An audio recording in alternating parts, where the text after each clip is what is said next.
Welcome back to the Deep Dive.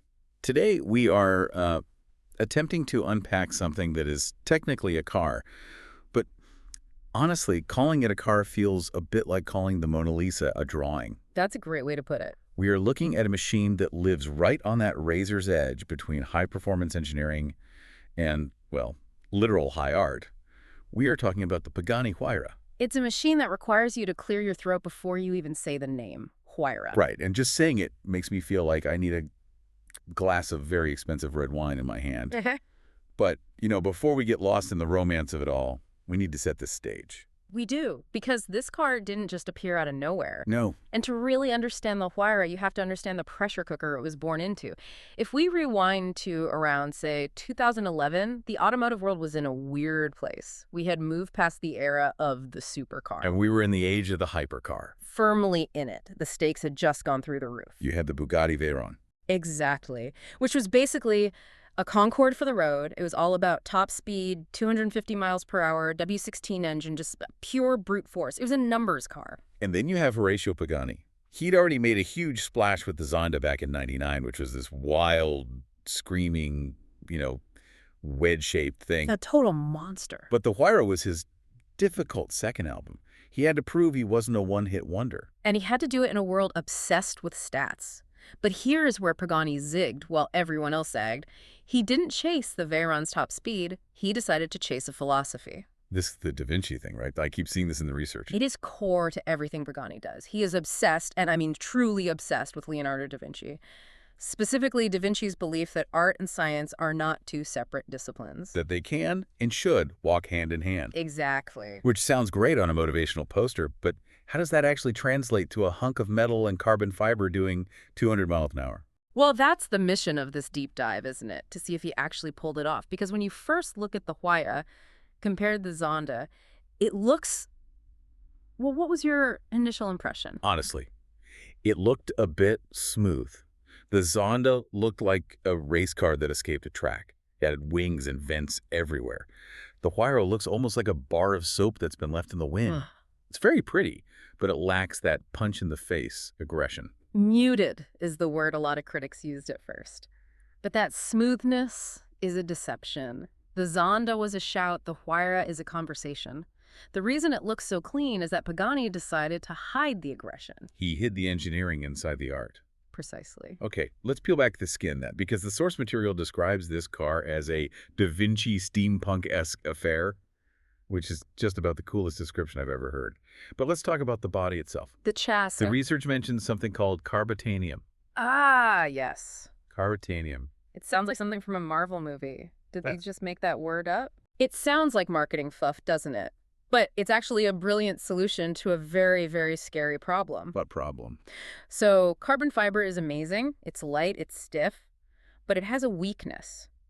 When it fails, say, in a crash, it doesn't bend like metal. It just shatters. It shatters. It turns into thousands of razor-sharp shards. It's a catastrophic failure. Right, which isn't ideal when you're sitting inside it at 200-mile Larry. Precisely.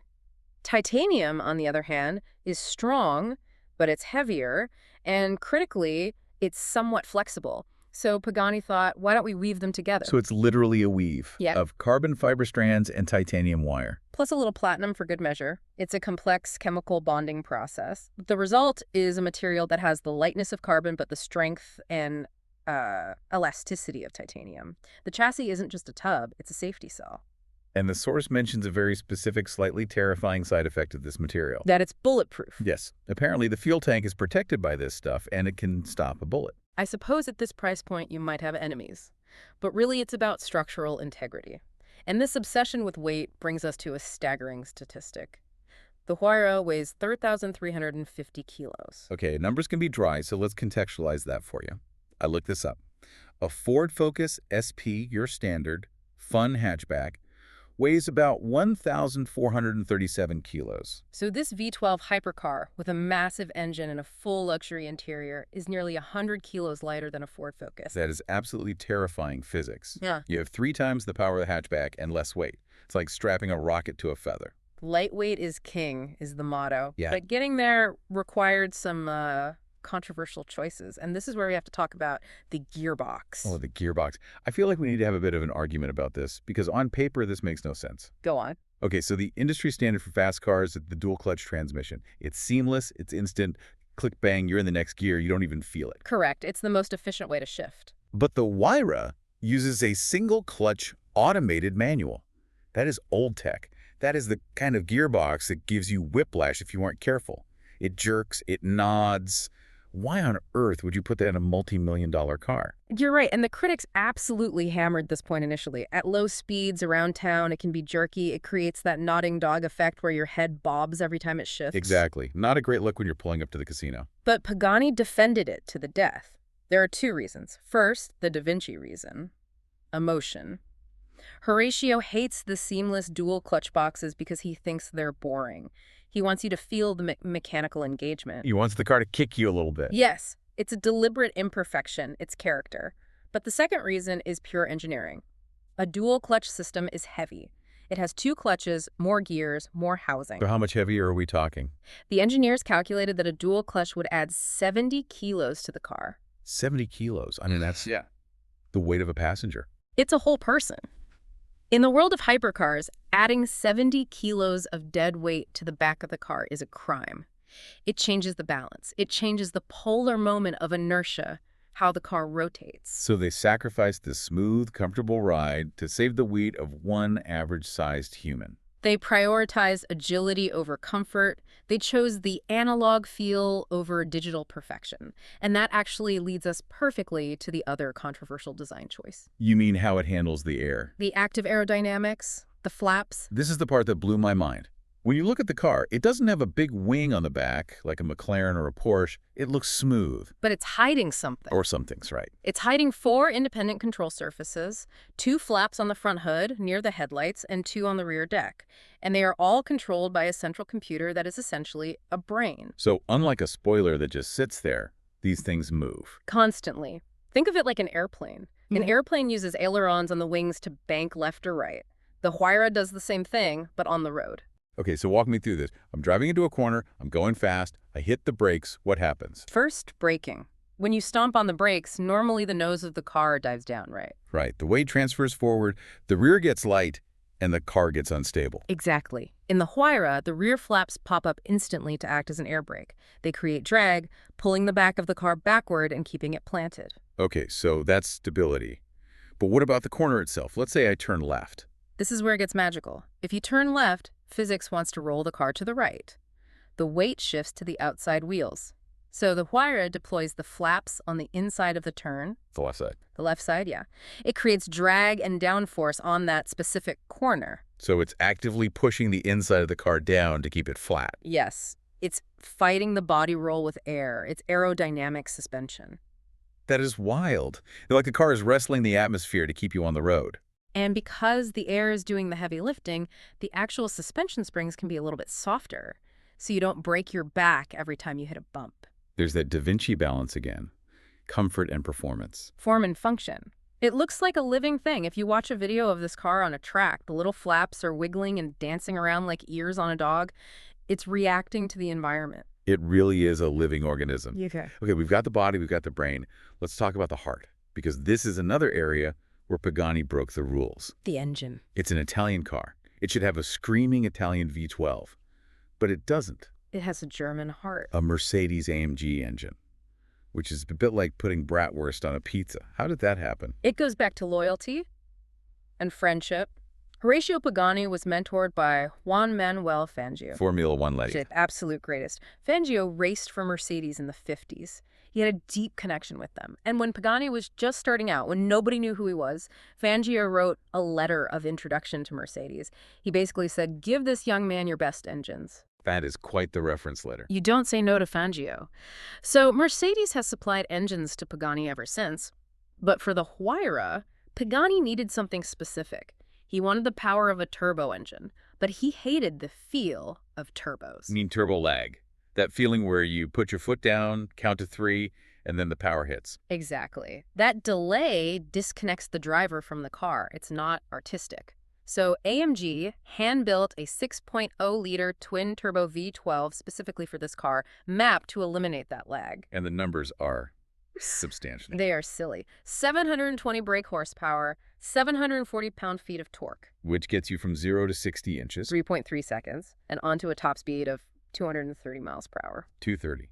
In a car with no fixed rear wing. That takes some bravery. But the source material spends a lot of time talking about the sound.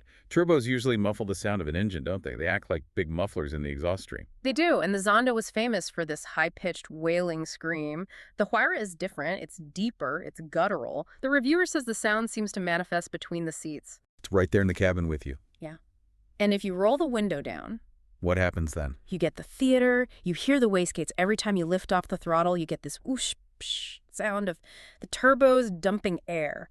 It sounds like a jet fighter landing. It sounds like it's breathing. It is. And again, despite that massive power, the review says it feels nimble. It doesn't feel like a muscle car. It feels like a scalpel. So we have a car that is faster than a falling rock, built of bulletproof space materials with flaps that wave at you.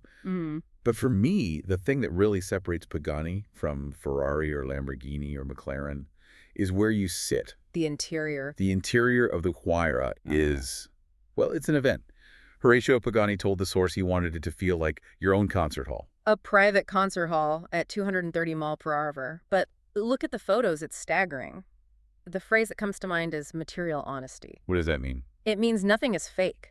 In a normal car, you might have a switch that looks like metal, but you touch it and it's plastic painted silver. Right.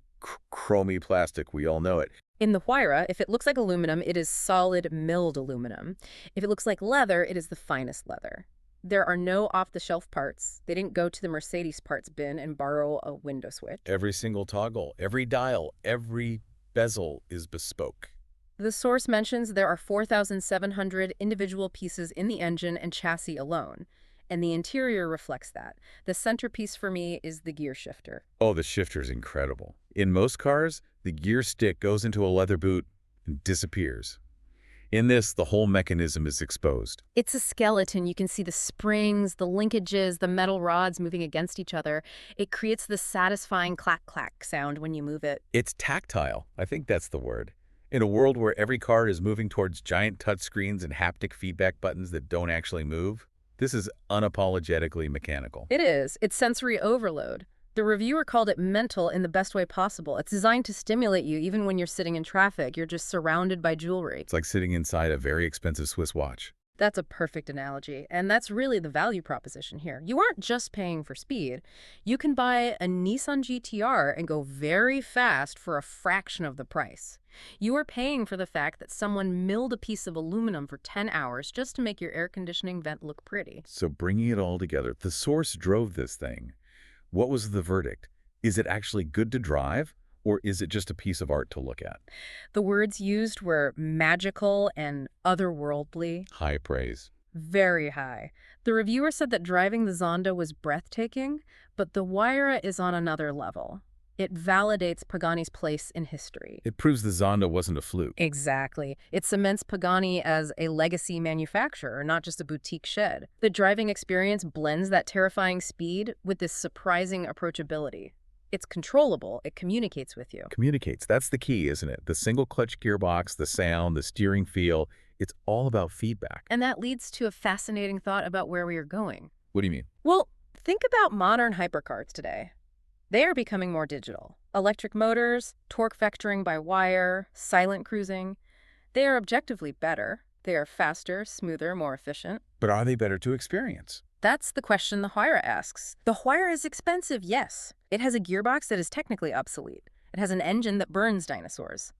But it offers a connection, a tactile, mechanical handshake that digital cars just can't replicate. It's the difference between listening to a song on Spotify and listening to it on vinyl. Precisely. The vinyl pops and crackles. It's imperfect, but that warmth is what makes it human.